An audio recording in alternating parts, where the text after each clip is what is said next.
Hello. All right. All right. Oh yeah, Captain Bounce. How are you?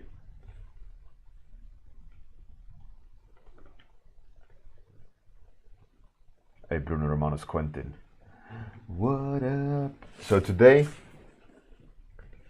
we will be doing environment study. Study that environment. Yeah.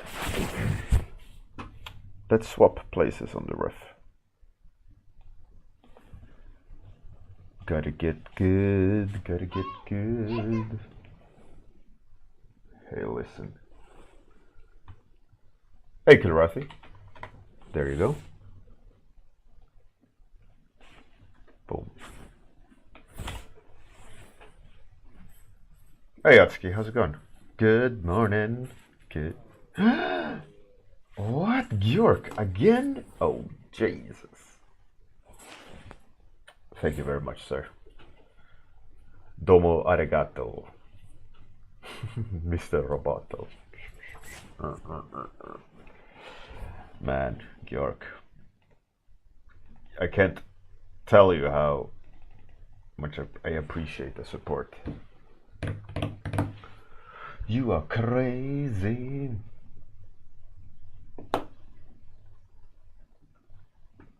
I actually forgot to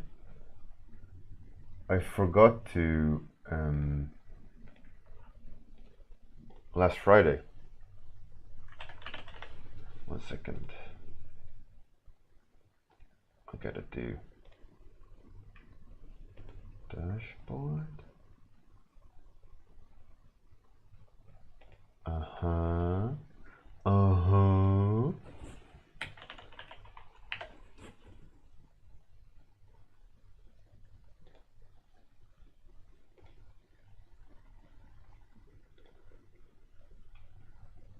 There we go.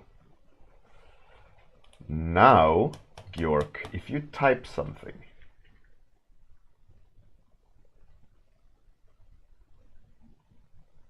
Captain Bose, because it's 6 months. It's like if you have 5 months, you're still under the 3 months group. Then at 6 months you'll switch, then 9, then 12.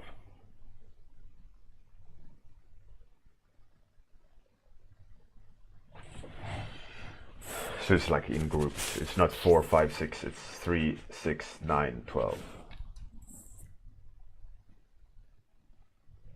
Hey, Nareda, welcome. How's it going?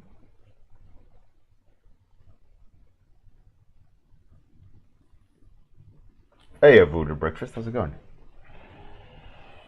Oh, snap! Buka! Crazy! What is this madness? Thank you very much, Buka. Really nice. Thank you very much. Very appreciated. Thank you very much. Bjork, if you would type something in the chat, I'll just double check it's the right Bjork. For those who wants to do the study, there's the study. I will also post the study on Discord. Yeah, there we go. Look at that. Look at that fantastic VIP badge next to your name, Bjork. Oh, because I appreciate your support. And you are one of the early birds. So there you go. Have a VIP badge. Because you're special. You're a special kind of Bjork. Alright. You tried a 30-minute buka? Oh yeah, it's tricky. I'm gonna have a handful today. Okay, let's start.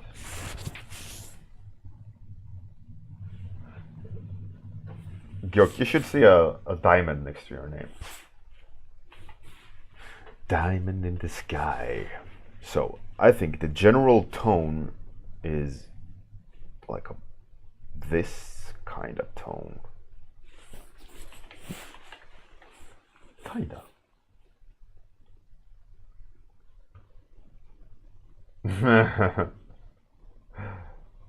Hey, Dr. Sheldon, how's it going? Good morning. So for anyone, again, who want to do their study, boom, there we go. Okay, so, okay, let's block in the,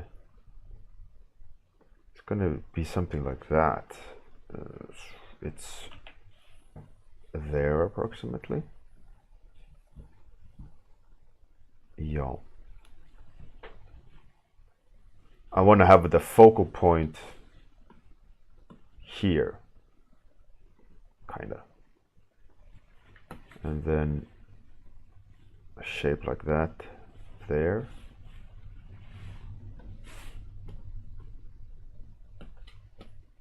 And that has to be dark, kind of a dark green, like so.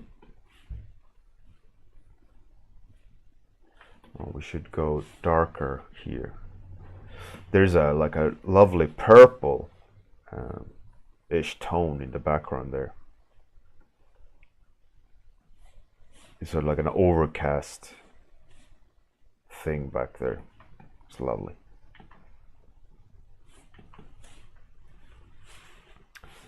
And there's some interesting desaturation happening, like on the grass over here.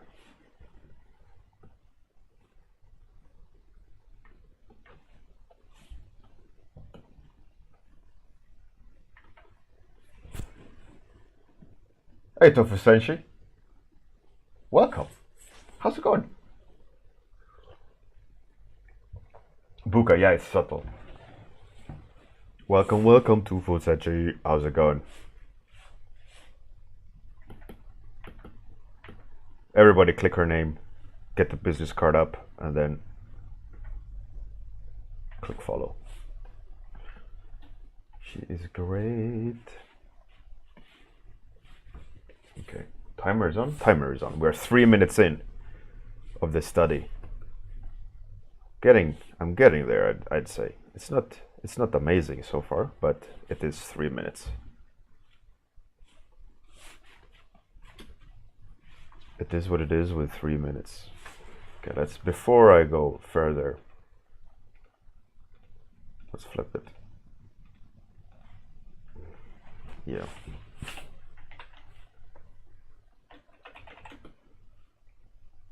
More like over there. And that's way too big. A little bit, something like that. And then we need darker browns here. Yeah, I'll go a little bit too bright than what the reference is, because I was thinking I'll add desaturated darker on top, so you get that, you can see in the ref like this vibrancy, because I won't be able to go in and add all the little beautiful nuances of different sizes in the grass. I gotta fake it,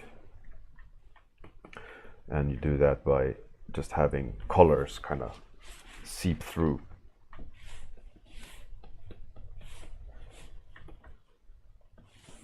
Two tones like layered on top of each other. Hey Tofu says, yeah, it's great, it's great.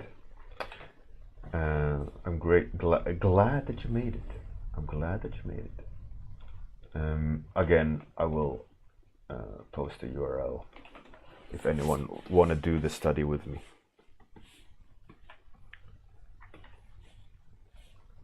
That's, by the way, a trick that Craig Mullins uses a lot. Is the kind of hue variation, having colors sit next to each other and kind of pulsate with each other's like value. Like if you would do like, let's see, like that, you know, have have them like that, and then when you zoom out quite a lot, it is not really one color. It shifts and it vibrates. That's the general idea. Like what if you go look at what a lot of Craig Mullin of his work, he does that manually, goes in and adds a lot of variation and subtleties and hue shifts so that the colors they come alive. And it's a classic painting technique.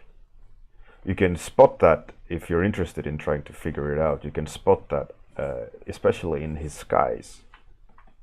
And Jamie Jones is another artist that does a lot of that. Is like having instead of having the accurate value and hue, they put multiple next to each other, so that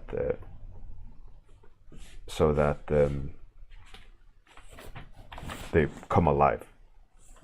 And there's many different ways to hack that post fact into your painting.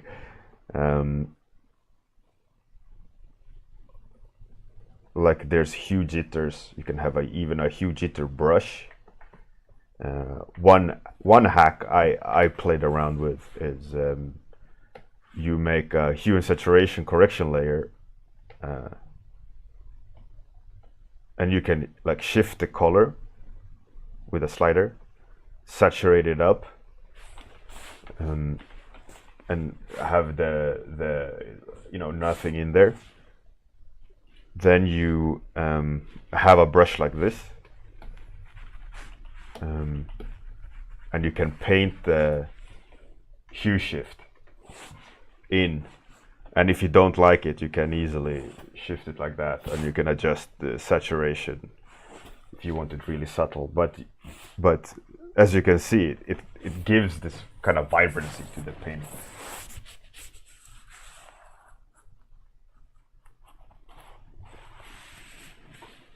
A voodoo breakfast, yeah, absolutely. It's a well-known painting technique. There's a technique also called magic grays, where your palette is more or less all based on warm and cold grays, but you can make them feel like red and green and blue just by how you apply them. Hey George, nah man, I do everything. You gotta get good, you know. Hey Janae, how's it going? Good morning. Tofu Senshi, yeah, I'm using a Cintiq. I'll show you. I have 24-inch, lovely HD Cintiq. Dave Deviant, yeah, you have. You got a number 3. Oh yeah. All right, enough not painting. Let's do the sky. So I want a brush that's juicy. So let's see. Yeah, that will be a good one. It'll be able to do what I need and also have a little bit of texture. Tofu Senshi is not touch. No, was it the version before?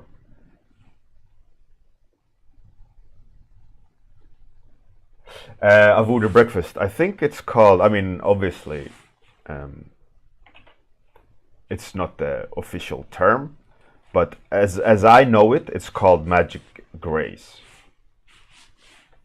Well, okay. This I need a way more yellow in there. It's like something like that. Yeah. And then it turns to gray, and we got a little bit of purple in there. But yeah, magic grays, I don't know the technical term for it, but it's a really fun thing to experiment with. Like very limited palette, and all you can do is try to adjust your grays so that they turn warm and cold.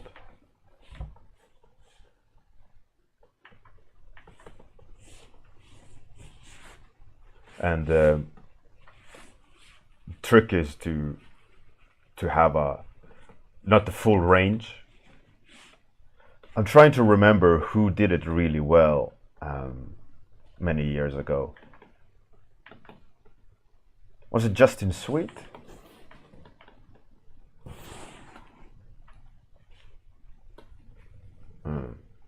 I don't remember. But it was like 12 years ago. This was discussed on the boards, the forums, the what's it called? Concept art forums. And there's a lot of classic art examples of it.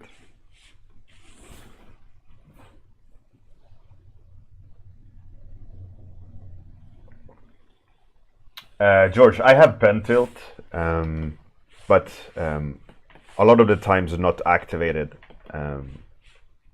But I have some brushes that use the tilt, like let's see, I think it's this one. You see, but it's rotation more. But there's tilt also, but a lot of times I haven't set up the use of tilt just because there's no real need for it other than create a little bit more of a realistic variety. I need to make a halo there of lighter blue. I noticed subtle lighter blue here in focal point. Boom. We go darker.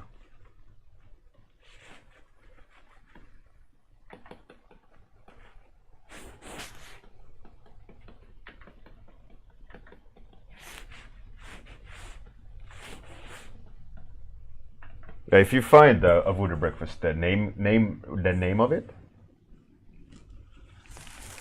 I'd love to know. Hey Amir, how's it going? Tofu senshi, I would say touch is not needed. For me, at least. But it's hard to say like how you would use it. You know, maybe you find it absolutely vital to your process. But for me, it's absolutely pointless to use because I use Photoshop like an old school user, like one hand on the keyboard. I know all the shortcuts on the keyboard rather than. I don't use any of the buttons on the display on the sides. So for me, touch is a absolutely pointless feature. But I've seen many artists use all the shortcuts like on the buttons on the side and pinch and zoom and scale and all these things. So I can't answer if you need it or not, but the best would be try to think of if you need it for your processor. You know, if you use tablets a lot or if you use phones a lot, then you do a lot of pinching and zooming. But yeah, for me that's not.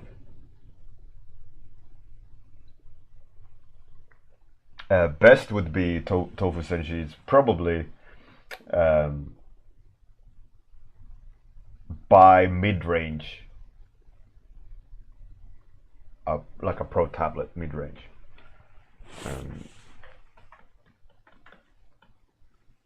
And you're more used to traditional. You might want to try a Cintiq. Don't know if anywhere around you have one, maybe like at the library or you know someone in a studio who has one,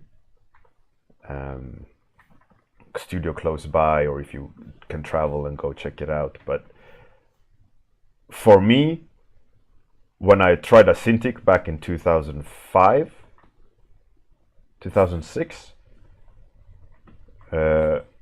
I was absolutely smitten by it. I was like, I gotta go home and buy one. The office had borrowed one to try, you know, because I didn't know if they want to justify the buy. Like day one, I was like, yep, I don't want to use a tablet anymore. I need a Cintiq for work. I just demanded one. They were like, we're gonna keep it for a month. You try it. I was like, yeah, it doesn't matter. I know I'm gonna need it. And I went home that same day as the first day I tried it and ordered one for myself.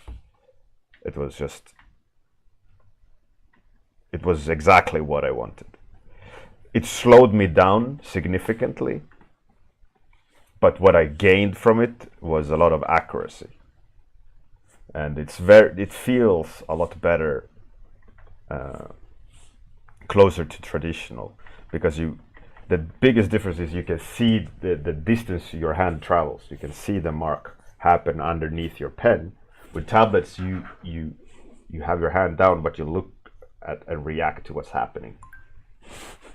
And I think is great. You know, you won't think about it that much, but it is a difference. And for me, that difference is just way more joy and bliss in painting, where you see the brushstroke, you know. And that's because I love traditional media in terms of sketchbooks and painting and so on. Coming from a time where tablets didn't exist, and then all of a sudden they do exist. So I've been exposed to both both realities, where a Cintiq, I was pre-digital painting, and then digital painting bloomed and exploded, and now it's like whatever, everyday stuff.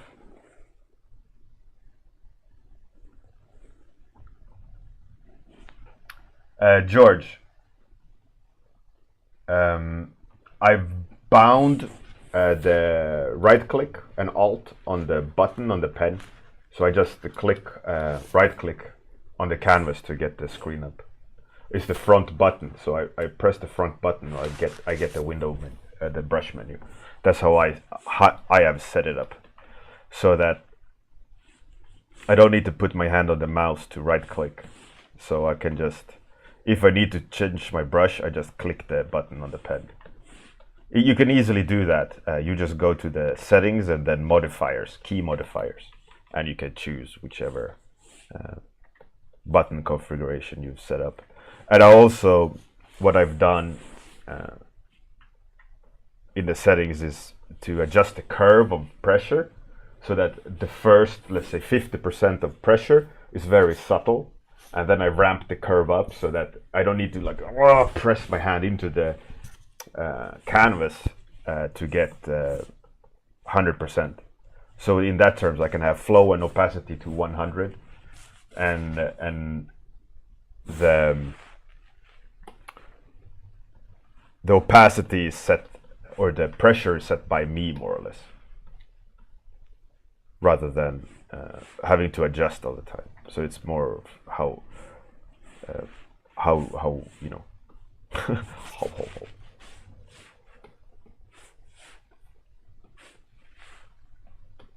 But before I did that change, my hand would burn, like the roof of the hand would burn, because you would like you wanted the pressure all the time. Oh snap! Who's raining?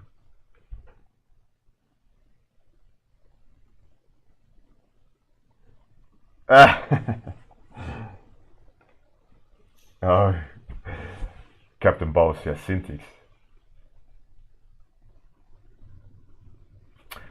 George, I bound the front button to right click in the Wacom settings.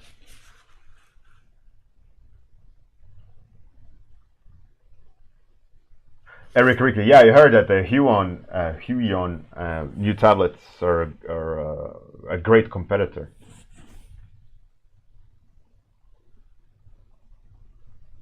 A raid Cynics. Oh snap, brother. Oh, crazy, man. What's this? You are all insane. Insane people. All 81 of Cynic's fantastic Cynic slings. What are you guys called? What are you called? There's the reference, by the way, if anyone want to participate in the study. It's Study Monday. We got to get good, so we got to do our little study down. How are you, Cynics? Man, we are the we're the old guard. We're the old wise. I don't know. I don't even know. I don't even know how to continue that sentence. Old guard. It's enough. It's enough.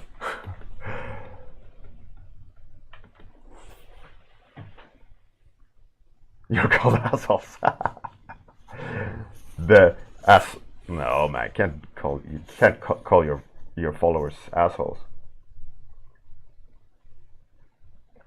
The Chroma Corp. Yeah, that's better. Hey, Spirit Dude, how's it going? What up, Spirit Dude?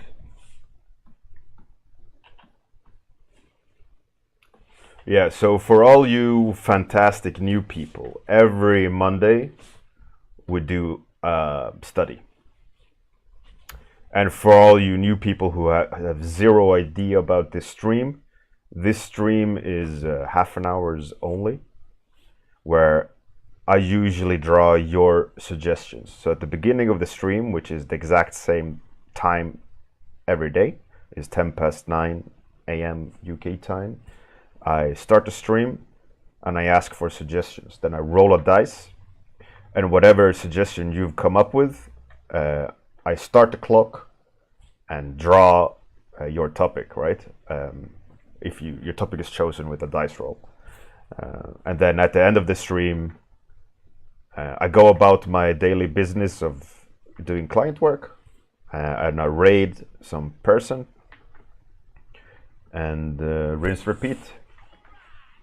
So every day, at the exact same time, we hang out on the stream, have a cup of coffee, do some studies on Mondays.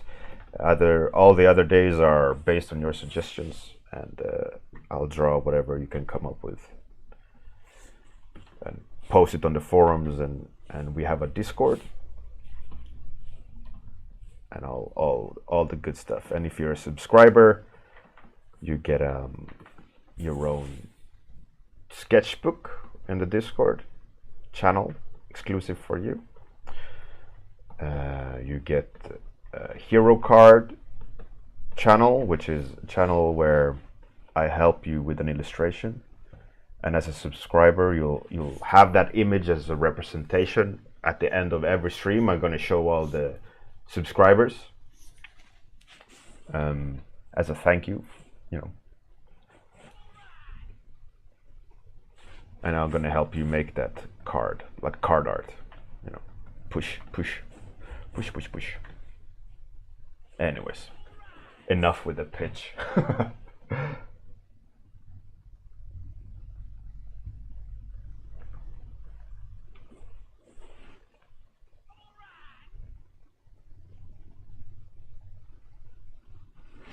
Thanks for all the follows.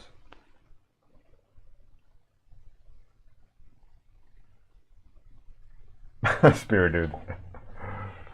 We are running that beach. Man, that GIF is one of the all-time best GIFs. Like, what are they doing? Two grown-ass men hugging and skipping in the water. Yeah, Apollo, you're my best friend. Yeah, Rocky, let's hug. Let's hug it out. That's good stuff. Good stuff right there. Need a lot of sharpness here. Even though, yeah, it's not super accurate clouds. They're not, they're way off in terms of shape. But it's the mood I'm looking for.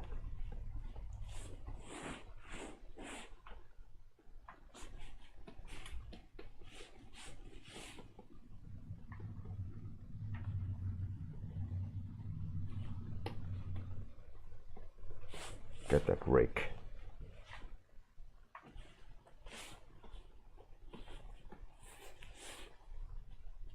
Oh, and the stream is also partnered with Firestarter. I'm not done pitching. Firestarter is a art community magazine. Like if you're interested in workshops and interviews of artists and so on, they do that every month. Mini magazines every month. Then a few times a year there's a bigger magazine, and you get these magazines at workshops, and you can buy them, and you can be a Patreon, and yada yada yada yada yada. Yeah, elevator pitch.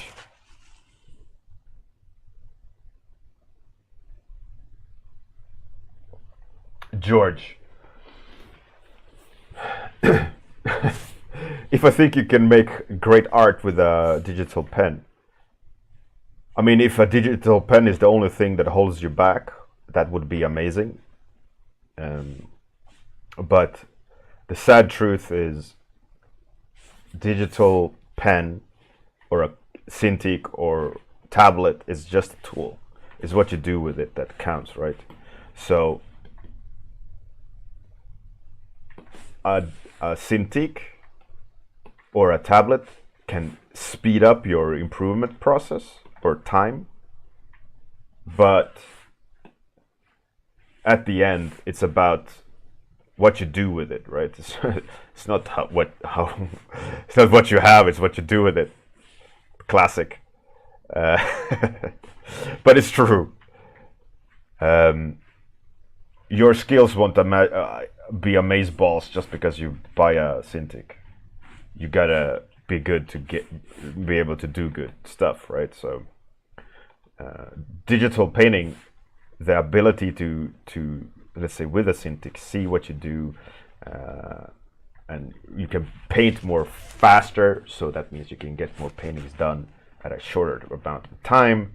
There's no wet mediums, you don't need to wait for the paint to dry, and so on and so on. So that in that way, yeah, you'll get better. You can get better results, but it's not like a solution to your problems.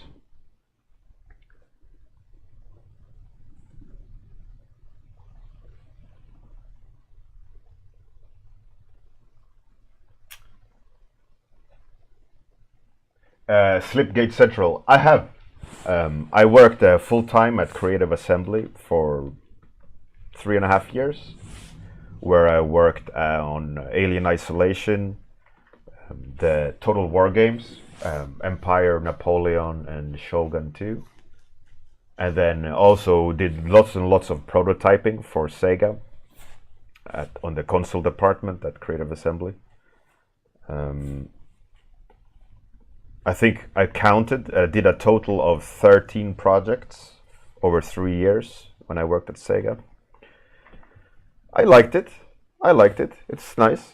I mean, full-time is nice. One thing that I don't miss about a studio gig is the internal politics. There's a lot of internal politics. There's a lot of arguing. That I'm not a fan of. In general, like I can live without ego battles in a studio. Like, oh, I need to win. Doesn't matter if I'm right or wrong. Just as long as I win. Those discussions are horrible and counterproductive. And that's a great thing with, let's say, freelancer, or a smaller scale studio where there's not so much like scrambling for position, is that ego is not in the way that much.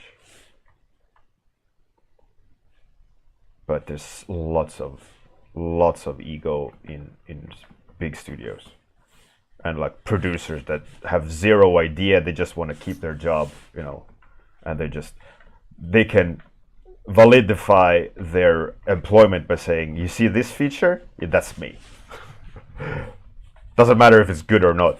So just so they can say, like, listen, I contributed this to the game, right? It's a major part. I'm important. Don't fire me. Kind of thing, right?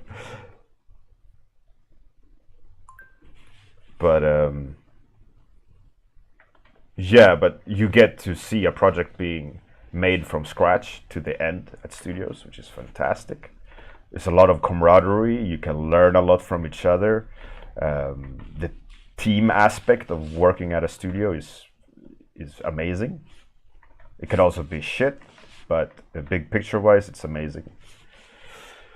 So it's a little bit of both. But I think you should, as an artist in the industry, you should definitely experience both. And I also worked for the guys who made Payback before they were Payback. That team, like when they were indie, also in studio. But yeah, that was 2004, I think. Then a lot of freelance, and I'm obviously in-house at Opus Arts now, but it's a smaller studio. It's a team of assassins rather than an army.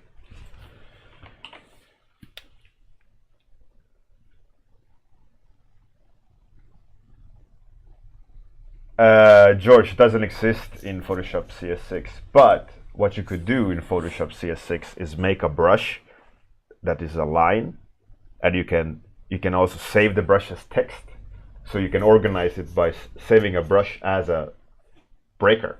You know, like underneath here is paint brushes, and you save a brush with the name paint brushes, so you can organize that way. You can hack it. But this is a new feature in the CC. Time's up. Oh, snap.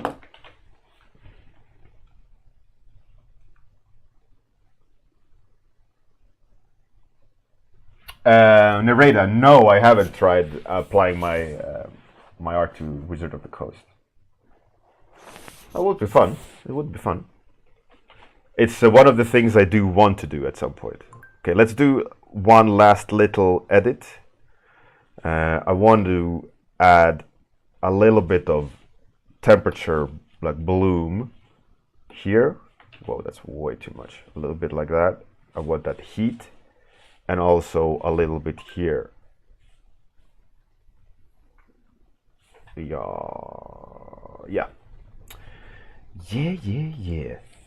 All right, who are we gonna raid?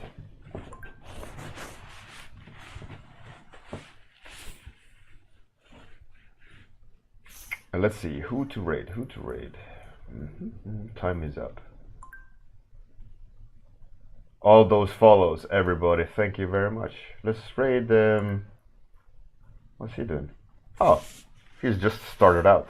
Could be an interesting journey. Max Greg, is he online? He's not online. Oh yeah, he is. He's like 94 people deep. Oh, he's doing Zelda poster? Alright, let's raid. Let's raid Mr. Max Greg. Max Greg is a Swedish illustrator. He worked for Blizzard and League of Legends and so on. Amazing style. So thanks everyone for joining in. Thanks for the raid, Cynics. You're amazing. Thanks everyone for the follows. Good night. Have a great day. All that jazz. See you guys tomorrow at the same time.